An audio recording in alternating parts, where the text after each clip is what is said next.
Dawn, April 6, 1945. The waters off Okinawa boiled with flame and thunder. From the gray horizon came a howl, a Mitsubishi A6M0, its engine screaming as it plunged through smoke and tracer fire. Inside, a young Japanese pilot gritted his teeth, one hand clutching the control column, the other tightening around a prayer amulet. His orders were simple: to die, and in dying to sink an American ship. The plane struck the starboard side of the USS Laffey, a destroyer already scarred by weeks of naval combat. Metal shrieked. Fire blossomed. Sailors were hurled across the deck as steel buckled, and the smell of burning fuel filled the air. Yet when the smoke cleared, the Laffey still fought back, its 40mm guns barking defiantly into the sky. U.S. Navy log, April 1945. It was supposed to be impossible. Japanese planners had assured their pilots that even a single kamikaze strike could cripple or destroy a warship. But here off Okinawa, ships took 2, 3, even 5 direct hits and refused to die. To the men sent on these one-way journeys, the sight was both bewildering and terrifying. Why do they not sink? One pilot reportedly muttered before diving into the sea of tracer fire, dramatized composite, based on Pilot Diaries 1945. The Americans seemed to fight with ships made not of steel, but of iron will. The year was 1945, and the Empire of Japan was running out of time. Its air force crippled, its fleet shattered. It turned to desperation. The special attack units, Kamikaze, were the weapon of last resort. Over 3,800 Japanese pilots would die in suicide missions, aimed at halting the American juggernaut, inching ever closer to the home islands. U.S. Strategic Bombing Survey, 1946. Okinawa was to be their proving ground. Here, the Imperial Japanese Navy unleashed waves of kamikazes, often in massed groups of 50 to 100, hurling themselves against the American Fifth Fleet. A force of more than 2,300 ships, Naval War Diary. April 1945. The Americans knew the attacks were coming. Radar operators tracked blips racing toward the fleet. Fighter patrols scrambled to intercept. Sailors loaded belts of ammunition into anti-aircraft guns until their hands bled. The ocean turned into a killing ground of roaring engines, tracers, and falling wreckage. Yet despite the fear and destruction, the ships endured. Even vessels struck multiple times continued to provide covering fire for landing forces ashore. The Japanese could not understand how. The answer lay not in divine protection, but in steel design and preparation. American warships, particularly those built after 1942, carried innovations that fundamentally changed naval survival. Compartments were sealed off to limit flooding. Firefighting equipment was distributed across decks. Damage control crews drilled endlessly in plugging holes, fighting flames, and keeping engines alive under the worst conditions. Bureau of Ships Report, 1944. What looked like miracle resilience was in fact a triumph of engineering and training. On April 16th, the USS Laffey faced its trial by fire. 11 kamikazes dove upon her in less than 90 minutes. 4 slammed directly into her hull, while others dropped bombs that tore open decks and gun mounts. At one point, fire engulfed the aft guns, ammunition cooking off in a chain of explosions. Yet the crew fought like men possessed. Fire hoses hissed, pumps roared, and sailors dragged wounded comrades out of the inferno. By sunset, the Laffey was a charred wreck, but still afloat, still firing. She would limp back to port under her own power. After-action report, USS Laffey, April 1945. To Japanese observers, it was incomprehensible. Reports filtered back from surviving pilots who had witnessed their comrades' sacrifices yield nothing but smoke and shattered aircraft. The image of an enemy ship, still firing even as flames devoured its decks, became a symbol of futility. "They do not die," wrote one officer in his diary, "even when struck by the courage of many men." Bundesarchiv Pilot Diary, 1945. Behind every surviving vessel was an unseen army of engineers and shipwrights. In the steel mills of Pittsburgh, in the welding shops of Mare Island, in the cavernous assembly lines of Bath Iron Works, thousands of workers had poured sweat and skill into hulls that could take punishment beyond imagination. Armor plating was thicker. Bulkheads were reinforced. Pumps and fire mains were duplicated, ensuring backups when one system failed. Even paint was reconsidered. Special fire-retardant coatings slowed the spread of flames, Navy Bureau of Ships Technical Memo 1943. These decisions, made years earlier by men with slide rules and drafting tables, would now decide the fate of entire crews. The Japanese strategy, meanwhile, grew increasingly desperate. As American landings crept across Okinawa, Tokyo hurled more suicide planes into the fray. On April 6th and 7 alone, more than 350 kamikazes were launched, sinking 6 ships and damaging over a dozen more. Naval Action Report, April 1945. For the pilots, it was a one-way passage into history, cloaked in the rhetoric of honor and sacrifice. But for the Americans, it was a test of endurance.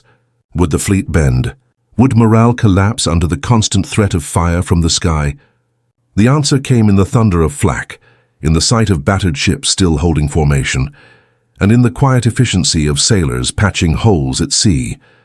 Even so, the cost was brutal. Thousands of American sailors were killed or wounded by kamikaze strikes.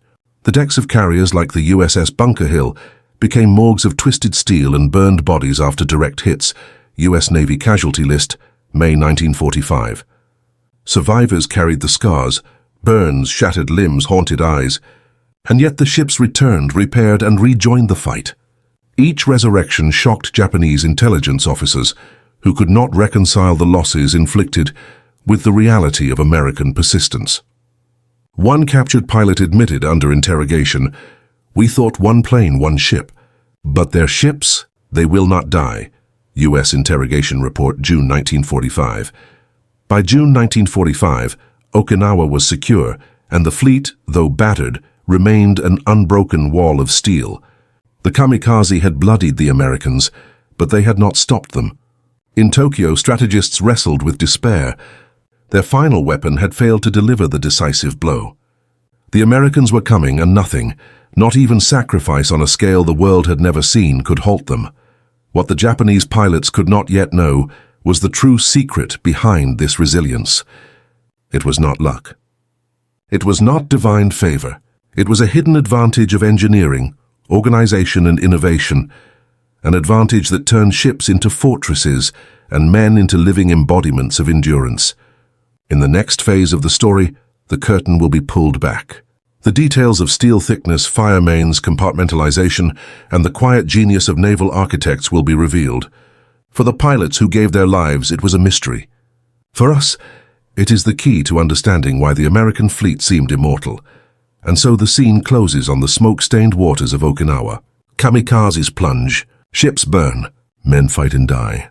But through the haze, battered silhouettes still steam forward, guns trained on the horizon.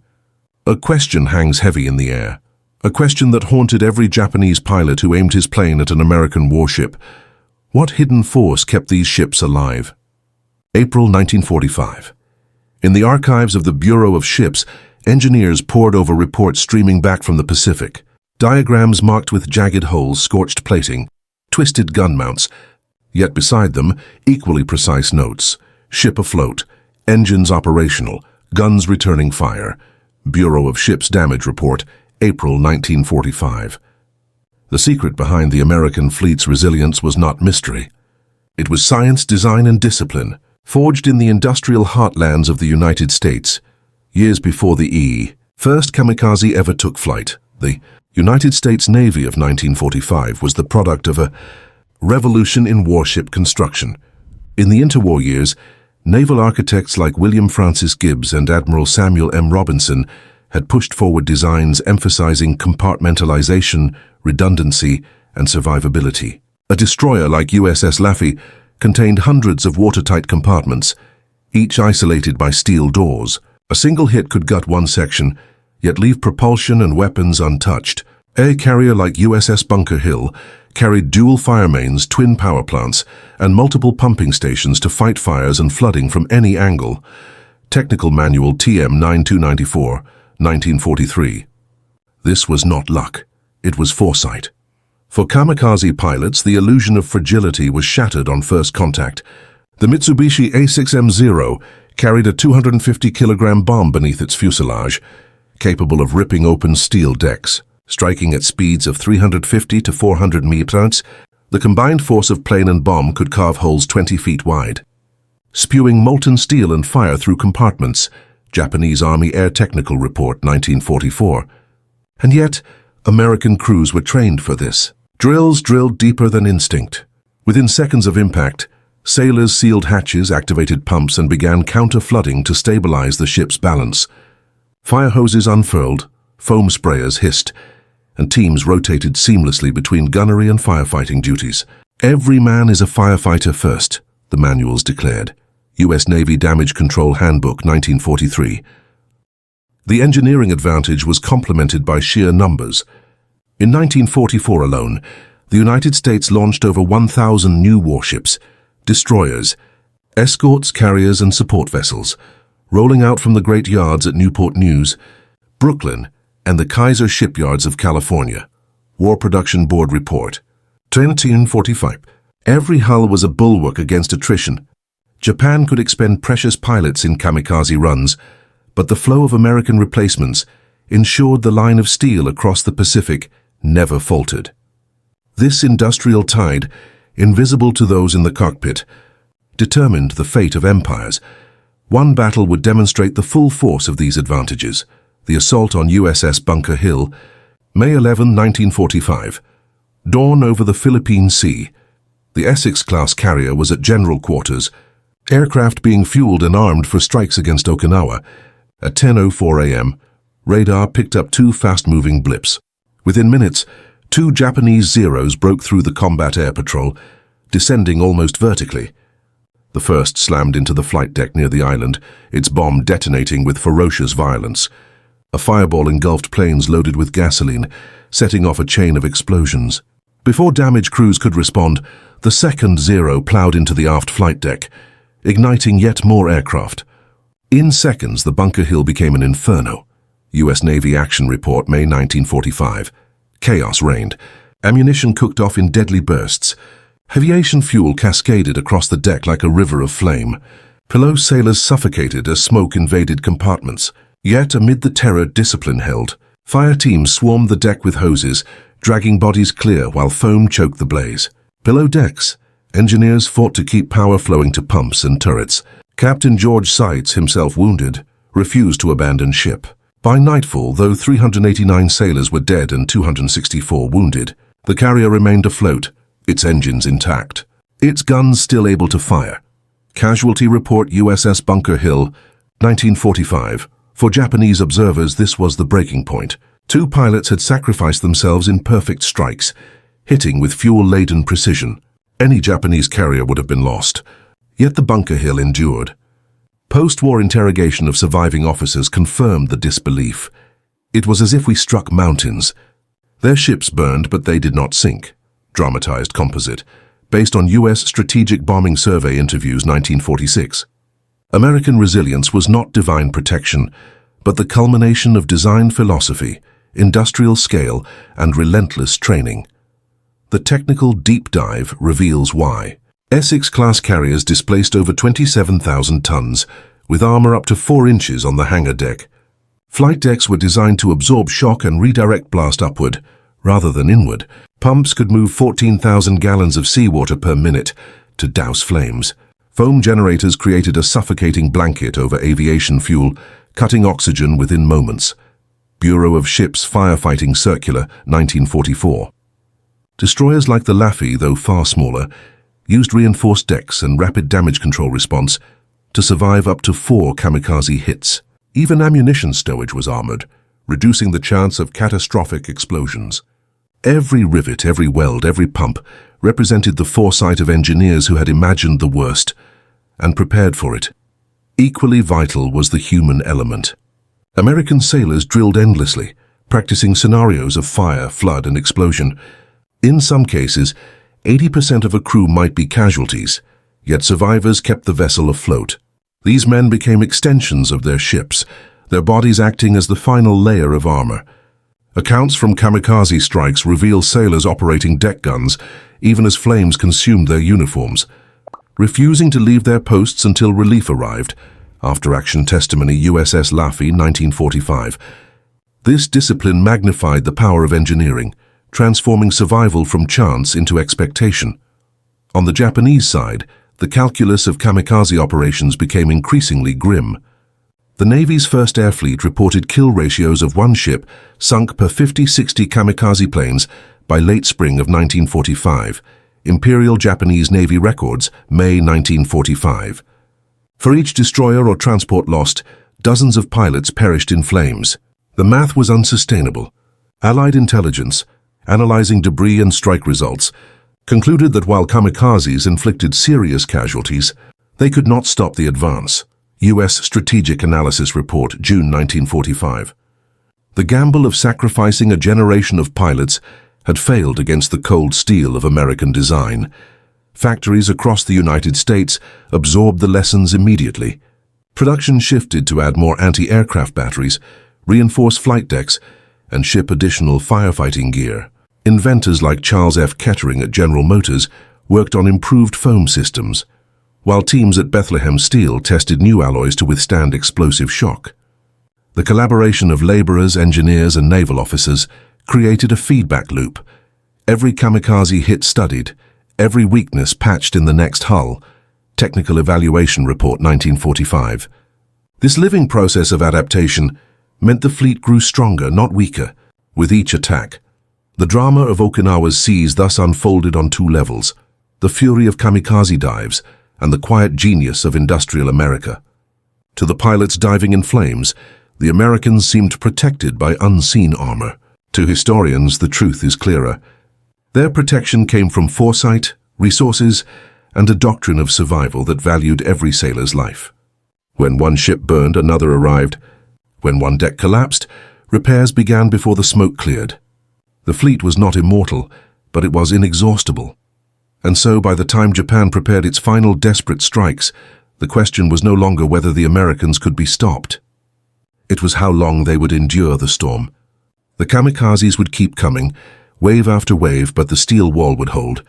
What remained was the psychological impact on the Japanese, who faced the futility of sacrifice without effect, and on the Americans, who drew grim pride from endurance under fire. That psychological war, the war of spirit and morale, would shape the final months of the Pacific conflict. The fire-scorched silhouette of the USS Bunker Hill drifting back to port was more than a ship. It was a message. To Japan, it signaled the futility of kamikaze tactics. To the United States, it proved that resilience could be weaponized. The hidden advantage had been revealed in fire and steel. But what would it mean for the men who lived, for the pilots who died, and for the war that still raged toward its end? The answer lay not in technology alone, but in the hearts and minds forged by months of fire. And that, in the end, would prove even more decisive. By the summer of 1945, the seas around Okinawa were a graveyard of broken aircraft and smoldering wrecks.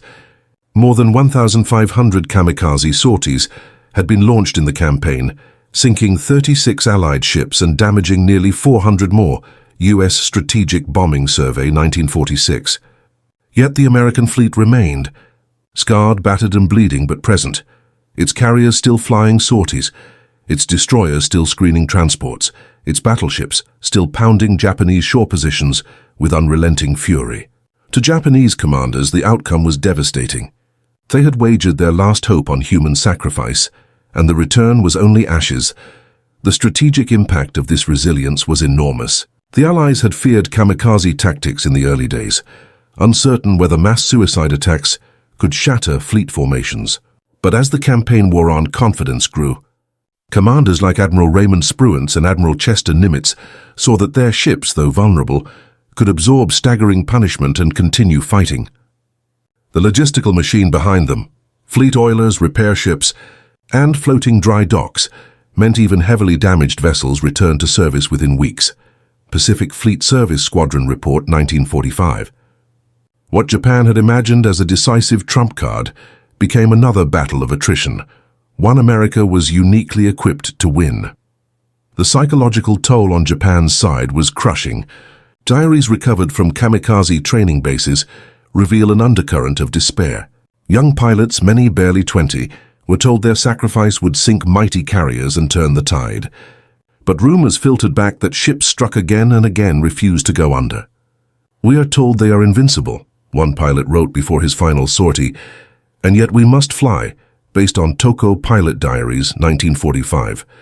The knowledge that death might accomplish nothing eroded morale, transforming supposed glory into haunting futility. American sailors, too, bore scars of a different kind. Survivors of kamikaze strikes often describe the attacks as the most terrifying of the war.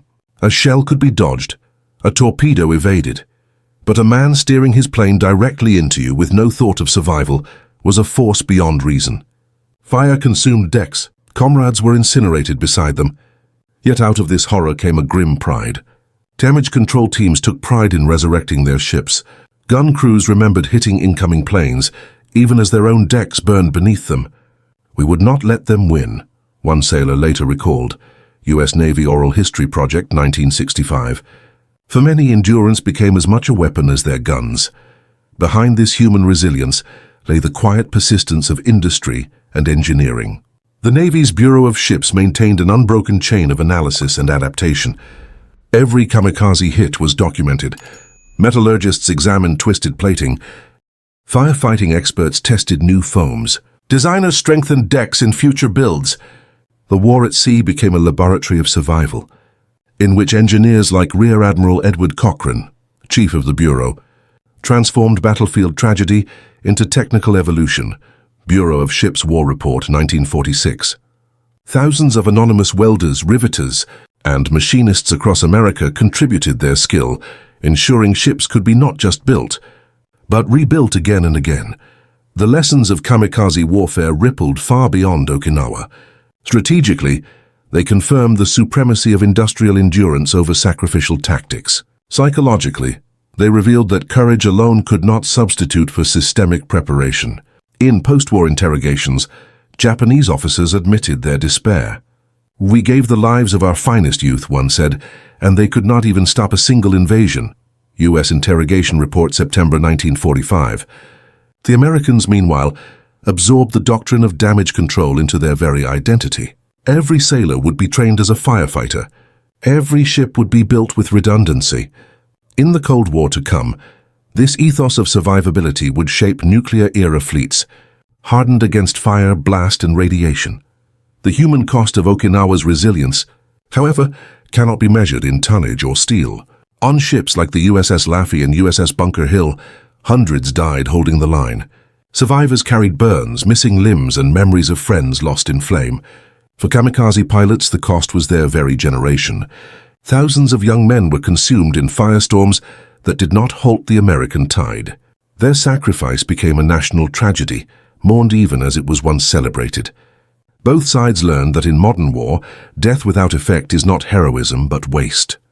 From this crucible emerged a lesson still relevant to modern militaries.